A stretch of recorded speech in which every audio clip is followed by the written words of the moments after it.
We really encourage students to take 4 high school level or dual enrollment level courses. Colleges like to see a math every year, an English every year, and a science every year. Doesn't have to be on our campus, but they do like to see it. World history, social studies, U.S. history, world history, and American government economics.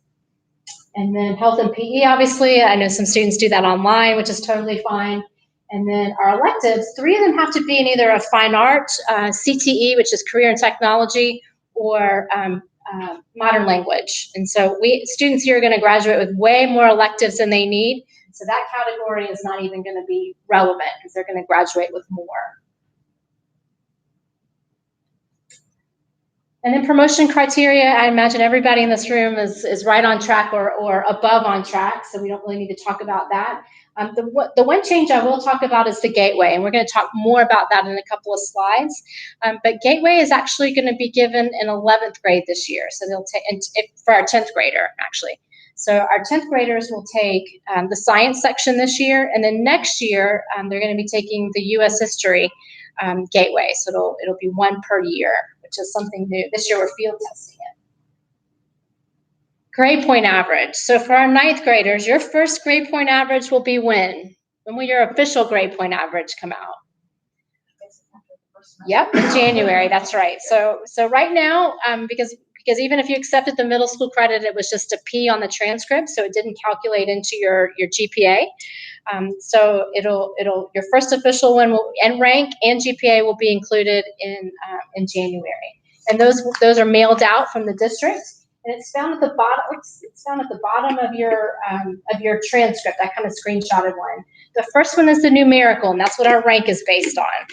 I hate to talk a lot about rank because colleges really are not putting a lot of emphasis on rank anymore. Just for some schools don't even rank anymore. Some systems don't rank, but it is there. And the cumulative GPA, that's what colleges are going to look at. And so the numerical, the first one is just a simple average of your actual grade all through high school, right, or the classes that you've earned so far. So, and obviously in that regard, a 99 is going to be better than a 95. The next GPA, though, there's a 10-point range, right, because a 4.0 is going to go from a 90 to 100. So when you see 89s or 79s on a transcript, that is a full quality point difference, and you're calculated into your GPA. So if you're looking for, a quick, how do I boost my GPA, like I'm asked an awful lot, that's what you want to think about. And then total credits earned, and then rank is going to be on there. Gwinnett County is an unweighted system. Our GPAs are unweighted. Unofficially, they are weighted because we give 10 points onto the AP classes as final grade. But when you're applying to college, it is an unweighted system. That means students are not penalized for those 10 points. Okay. And again, stop me if you have any questions. And the second time, obviously, it'll be recalculated as May. How many people have a Georgia Futures account? Have you created one?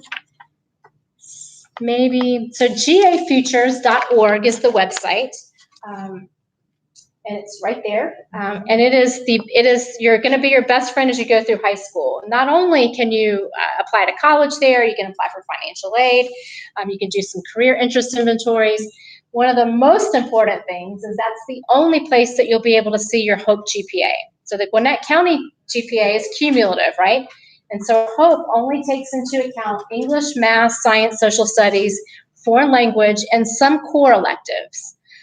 That would be like if your child had world geography or AP psychology, things like that. Those actually count. But HOPE actually, when you go in and you log on to your transcript or look at your transcript, help me keep time. It'll actually exclude and have a star beside the ones that are counted and the ones that are excluded. And so students will oftentimes look at their cumulative GPA and think, oh, I've got HOPE. And then they go on to Georgia Futures and they see that usually they're a little bit under that because we all love our electives, right? They sometimes will boost us up a little bit. And so at my previous school, I was the one that released transcripts, and every year I would see a 2.99 or a 3.699 for Zell. Right, so really start tracking that 9th grade. The first time that all of our 9th graders will have a HOPE GPA will also be in January.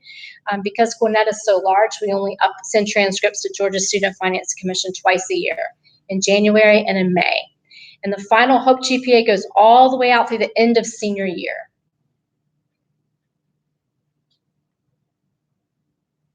All right, coming to Gateway, we touched on this a little bit earlier, but Gateway is Gwinnett County's graduation test.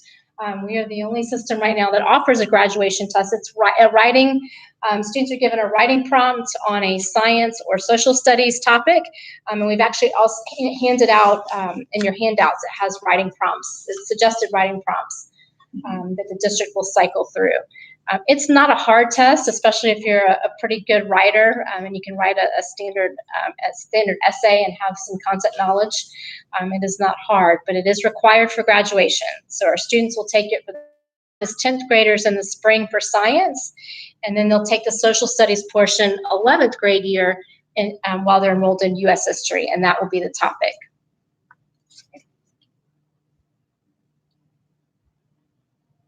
And this is the scoring. So a 500 on each subject or each category, science and social studies is required. So anything below that is not going to be passing.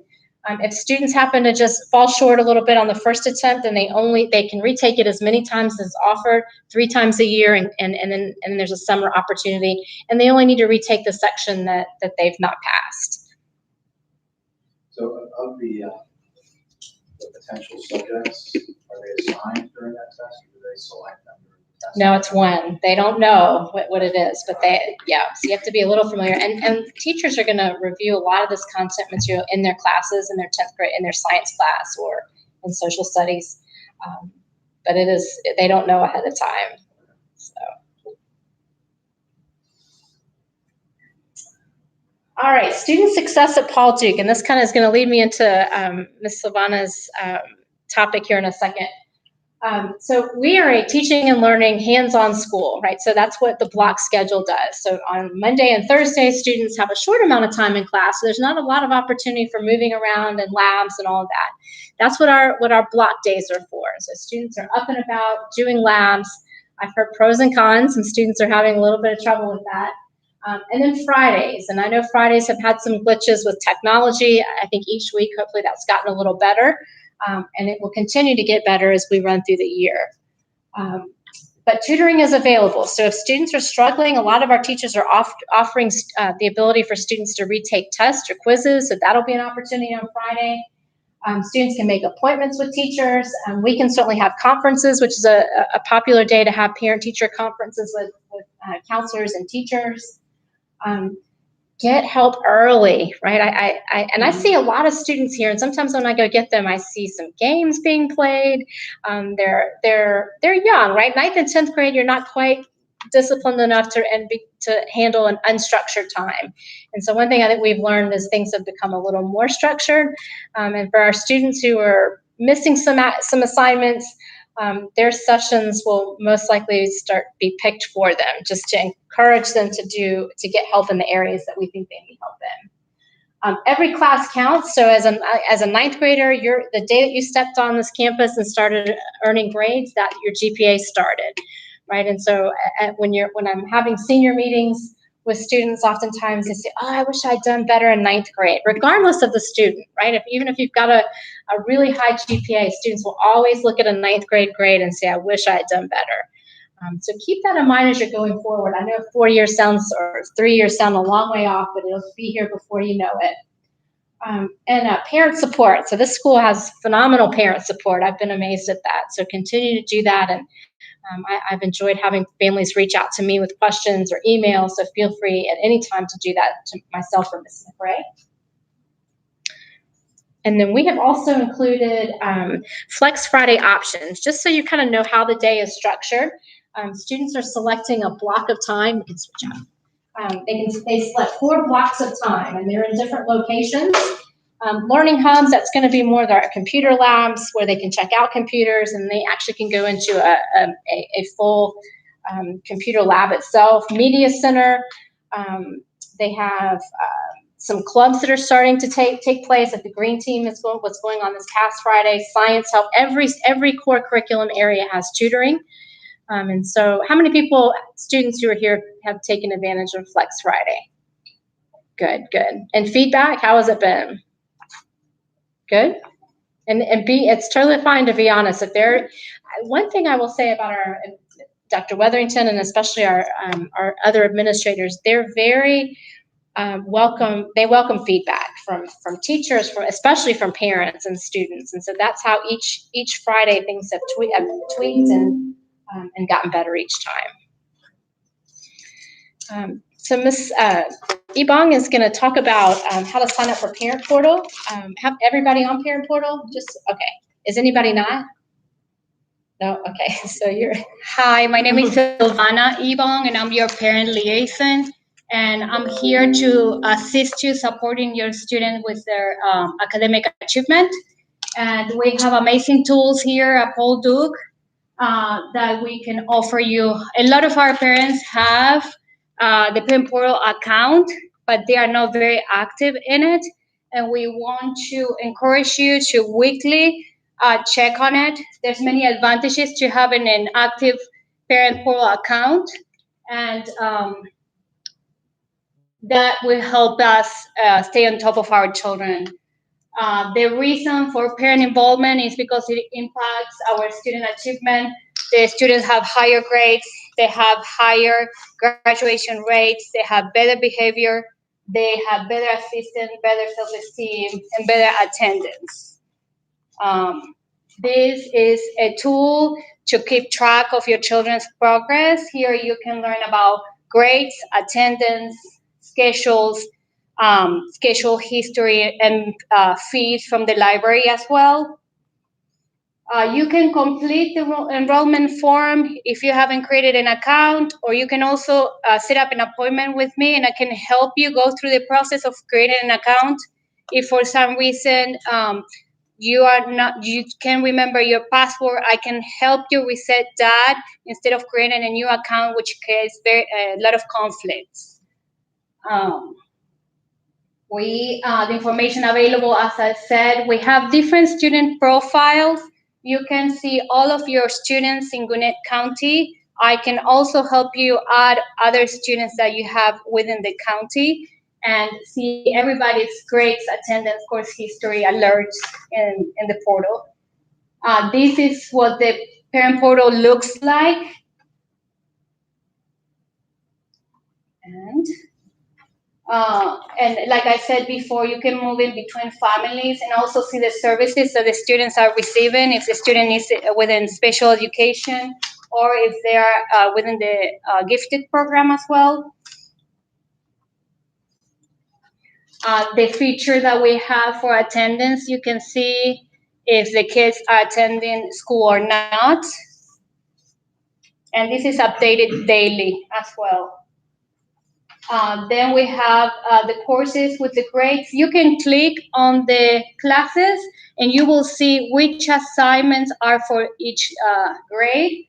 So if a student is struggling with a specific assignment, I recommend for you guys to approach the teacher and talk to them, see how can we retake the assignment, redo the assignment to pump up the grade. And this is updated weekly. The teachers put up the grades on Fridays, and on Saturdays you can see the new updated grades. What is important when you are monitoring your children? Yes. So you want to talk to your children about the grades. You want to see where they are struggling and give such suggestion to the children. How can we do better, and encourage them and praise them when they are doing great with their classes and their assignments. The attendance is important to stay on top of attendance. Students who don't attend to school regularly get behind, and then we run the risk of grade failure and withdrawal as a whole as well. And the student's information is always encrypted. So it's protected. You don't have to be fearful about this information. We make sure that the parents, see that the parent matched the student, so no other parent or individual can come and access your student's account.